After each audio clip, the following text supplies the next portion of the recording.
Welcome mga kaprinting. Sa video na to, tuturuan ko kayo kung paano magpalit ng encoder strip sensor at ano yung mga dahilan kung bakit magpapalit ng encoder strip sensor. Parte lang ito ng mahabang video na ang title How to Fix Error Code 000032. Long video, printer head and encoder strip sensor replacement. Epson L3210. Ito ay applicable din sa similar model like L3110, L3150, L3250, L3216 at iba pa. Bago tayo magsimula, paki-visit yung aking Compile Affiliate Store. Pwede kayong maka-discount dito ng 25 to 30%. Meron ditong mga printer, camera, ink, gadget at iba pa. Yan, ngayon naman ang papalitan natin itong encoder strip sensor. Yan, sobrang dumi niyo. Bali sa ganitong problema, hindi lang kayo sa encoder strip sensor magpo-focus dito. Yung mga simpleng problema tulad ng blurred, zigzag o madiin yung letra biglang lalaktaw, maaring linisin nyo lang yung encoder strip sensor. Pero kung malinis naman yung encoder strip sensor, wala kang nakikitang physical damage, hindi siya madumi, walang talsik ng ink, pwede nyo i-troubleshoot to dun sa flex wire nung ah, papuntang sensor reader. Yan yung nasa likod ng printer head. Nakasuksok yan, 4-pin, manipis na wire, papunta siya sa board. Then, pwedeng sira din mismo yung sensor, no? Yung sensor niyan, pwedeng yun din yung sira, kaya lang mahirap palitan to kasi nasa likod to eh.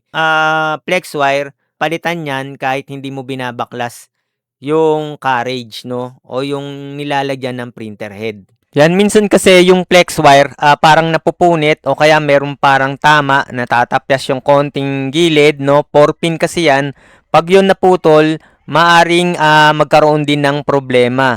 Minsan nadadamay dyan yung flex wire ng printer head. Minsan yan pag nagja-jam, umiipit. Yan, minsan naman pag gagamitan natin ng puwersa, pag nagja-jam, hinahatak natin, nadadamay yung flex wire. Yan, ganito yung sinasabi ko na humahampas yung printer head o yung printer carriage kapag sira yung tatlong parts, encoder strip sensor, flex wire, at yung reader. Ang error niya, paper jam pa rin, no? Ito yung dumi na yan. Sobrang dumi na. So, alisin lang natin yan. Alisin natin to. Meron yung spring.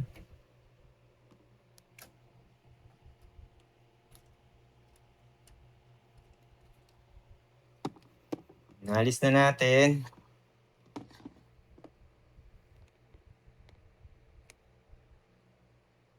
Yan, ito nakakawit lang yan eh. Yan, tanggal na. Then dito, aalisin na lang natin dito.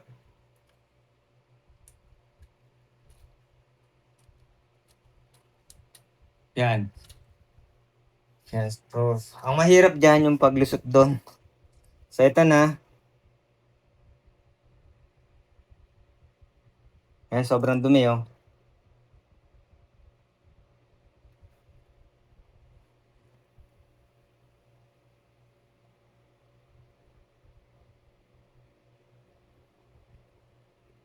Send kunin natin yung pamalit.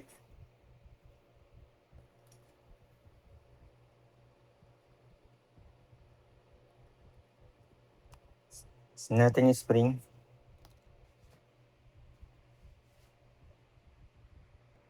Ito yung pamalit, walang kasamang spring. At ngayon, tingnan natin kung pares ang haba.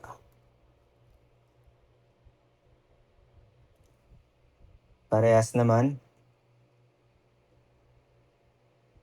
Ito yung bago, yung malinis.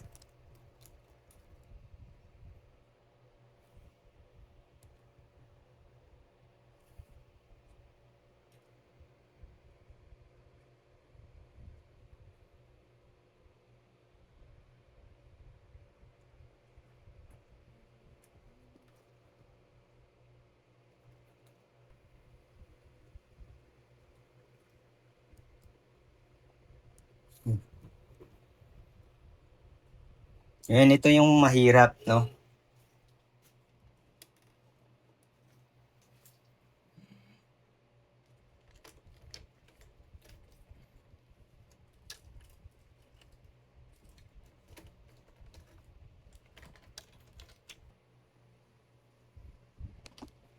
Yan, kailangan lumusot yan doon sa encoder strip read, sensor reader. May mahirap siya.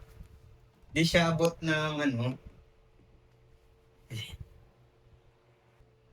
Di kasi makikita dito yan eh. Nandun, no?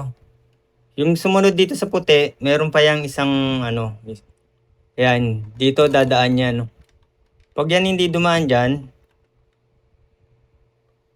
dito, sa itim, hindi gagana yung sensor.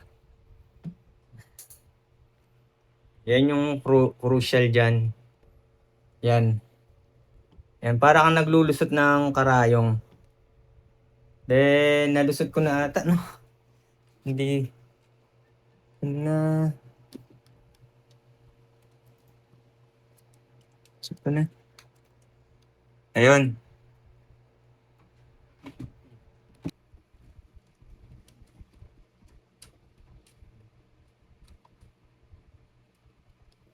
Dito na.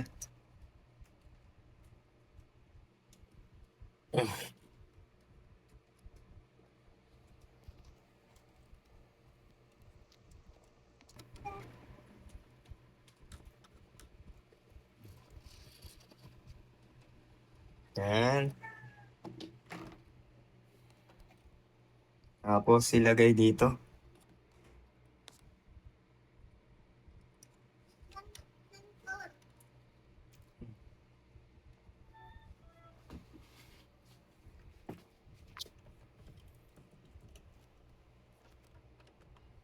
Iipit dito. Yan. Yan, nakaano na. Yan, kung nalusot. Nalusot na. Then ito.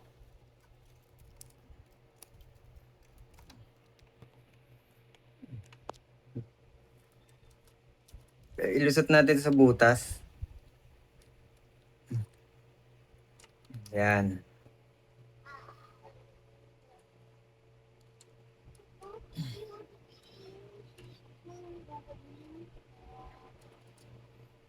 Yan.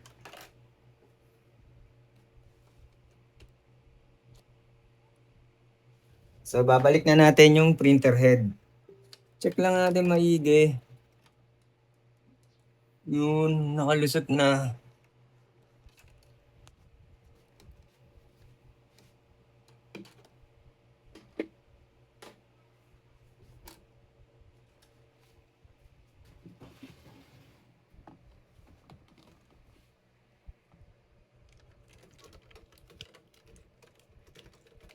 May isa pang